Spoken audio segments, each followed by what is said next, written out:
Had a little justice served today. All right? I love justice.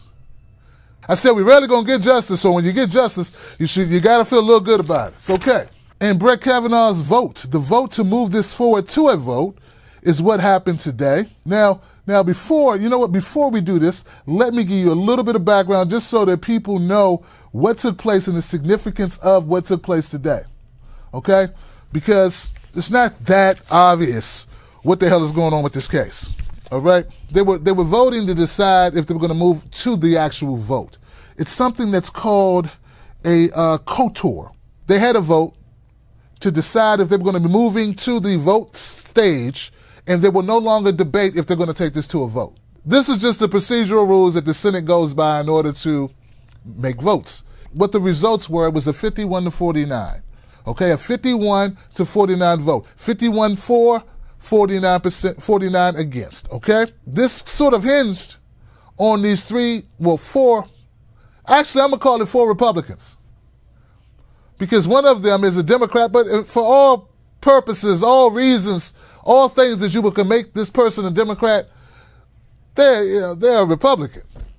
You might as well just call them a Republican. So everything hinged on the votes of Susan Collins, Joe Manchin, which is that Democrat who might as well be a Republican because he votes with them all the time, Jeff Flakey, and Murkowski. So everything hinged on the shoulders of these 4, and this is what it's coming down to. Now that makes sense, here goes the vote, not on Kavanaugh being nominated, not the nomination vote if he will proceed to the bench as an associate justice, but a vote to see if we're going to move to the vote. Are there any senators in the chamber who wish to change their vote? As a reminder to our guests in the galleries, expressions of approval or disapproval are not permitted in the Senate galleries.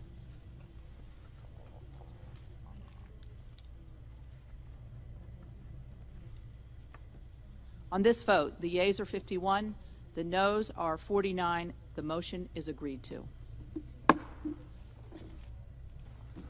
This has been a highly contested nomination proceeding. Democrats have been fighting hard against the Republicans, and as you all know, there's been allegations about Brett Kavanaugh. But at the end of the day, the votes are what matter. A lot of Americans may feel about a certain issue does not have any bearing on the outcome of a vote when it comes to nominations or legislations. I didn't make it that way. This is the way it is. That's the way the system is designed. Now, what we do have as citizens is we have pressure that we can apply. We have influence that we can wield on our elected officials that if you don't do our bidding, well, you won't have a job. Now, some people have called that type of pressure bribery, such as the case with Susan Collins. Now, this is an activist led by A.D. Barkin, have raised $1.9 million in pledges for a future Democratic opponent of Senator Susan Collins. Now, it's important to know Ms. Collins ran on being, she's in Maine, first of all. She's a Republican out of Maine. She's a senator. She ran on being someone who makes decisions based on what she feels, not so much toting party line. And Rhode Island can actually go either way. It's a purple state. So things are dicey for Ms. Collins in Rhode Island. And now we have these Democratic activists saying, if you vote for Kavanaugh, we're not only not going to vote you back in, we're going to make sure you have a challenger that is viable because we're going to raise money to make them viable. The problem with this strategy is that Susan Collins is well compensated for her. Oh yeah, she's a monumental, she's a fundraising extraordinaire.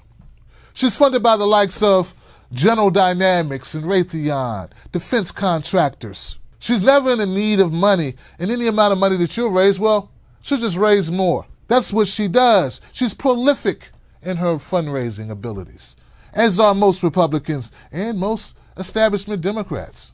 So that's the thing about it. But what I find interesting, these scumbags like Ted Cruz calling this bribery. So it's bribery when citizens try to take control of the political process and tell a public servant, hey, if you don't vote the way we think you should vote, then we're going to fund your challenger. That's bribery. That's extortion. But when corporations slide her millions of dollars, fund her campaigns, that's just business as usual. Y'all don't see the irony in this? These motherfuckers are crazy. The hypocrisy is so thick, you need some jelly on that peanut butter. This is what we deal with. This is how corrupt our system is.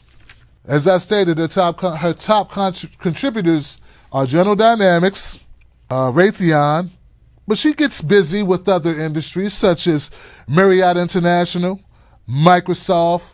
My issues with Kavanaugh go beyond the allegations about Kavanaugh. I have issues with the way he ruled as a judge in D.C. I have issues with legislation he helped craft for George W. Bush, policies he helped draft for George W. Bush. Kavanaugh was a horrible option to begin with, regardless of what allegations out there. So they want to make this about, did he do something when he was in high school? And I'm telling you, why die on that hill? Why can't we fight him for what he did for Bush? Oh, but we can't because Bush is a favorite now. Yeah, just because he took us to illegal wars under false pretenses and killed a million of Iraqis and, I don't know, 20,000 Americans wounded and I don't know how many killed. We forgot all about that because, you know, we got Trump in office. So now we like Bush. Baby Bush. It's the hypocrisy of our democracy, folks. Kavanaugh is a bad option. They won't say why he's a bad option, because to them, they want to keep it on something that keeps division and will help them win votes. But if they start talking about illegal wars, lies in office, Patriot Act, and stripping of our rights, our citizens, well, then maybe some citizens will start getting pissed off and they'll wake up and see we got a lot more to fight about than somebody having some drinks and doing something or not doing something with their hands.